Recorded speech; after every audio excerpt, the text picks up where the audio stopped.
ప్రభు నామమును స్తుతించుటకును మరి ఆరాధించుటకును మనము చర్చికి వస్తుంటాము. అలాగే చర్చికి వస్తూ మనకు కలిగినటువంటి సమృద్ధిలో నుండి మనము దేవునికి అర్పిస్తుంటాము. కాబట్టి మన సంఘంలో వివిధ రకములైనటువంటి కుటుంబాలు ఉన్నాయి. ఒకరు చాలా రిచ్గా ఉంటారు, ఒకరు ధనం కలిగి ఉంటారు, ఒకరు సంపద కలిగి ఉంటారు, ఒకరు బంగారు వెండి కలిగి ఉంటారు, ఒకరు మరి ఉన్నతమైన స్థితిలో ఉంటారు, ఇంకొకరు దేవుని సన్నిధిలో వినయ విధేయతలు కలిగి వారికి ఉన్నటువంటి సమస్తమును దేవునికి అర్పిస్తుంటారు. అలాంటి వాళ్ళు ఈరోజు మన సంఘానికి వచ్చారు.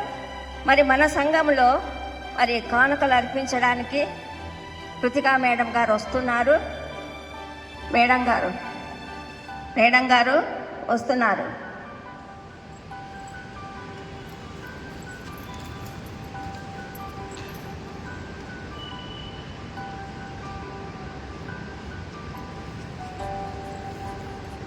నెక్స్ట్ మరి తనకు ఉన్నటువంటి సంపదలో తను బంగారు నగలను దేవునికి అర్పించడానికి పద్మ గారు వస్తున్నారు.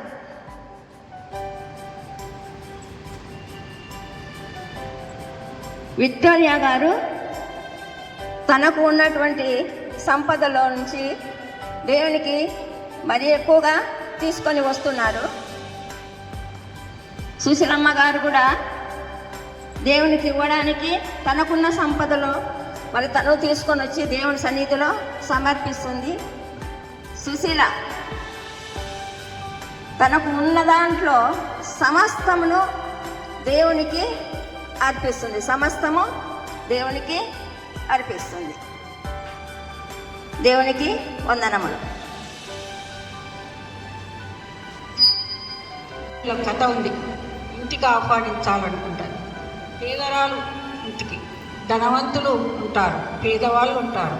కానీ ధనవంతులను దేవుడు ఎప్పుడు పెద్దగా కూర్చోబెట్టలే.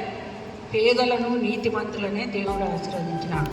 కాబట్టి మనం నీతిగా, న్యాయంగా, పరిశుద్ధంగా మనం స్త్రీలమందరము మన యొక్క గుణములను మరియు సరిదిద్దుకొని చక్కగా పేద ధనిక అనే తేడా లేకుండా దేవుని ఎదుట అందరము సమానమనేటువంటి భావంతో మీరందరూ కూడా ఐక్యతతో సమాధానంతో ఉండాలని మరి నేను మిమ్మల్ని కోరుతున్నాను, మిమ్మల్ని ఆశీర్వదిస్తున్నాను.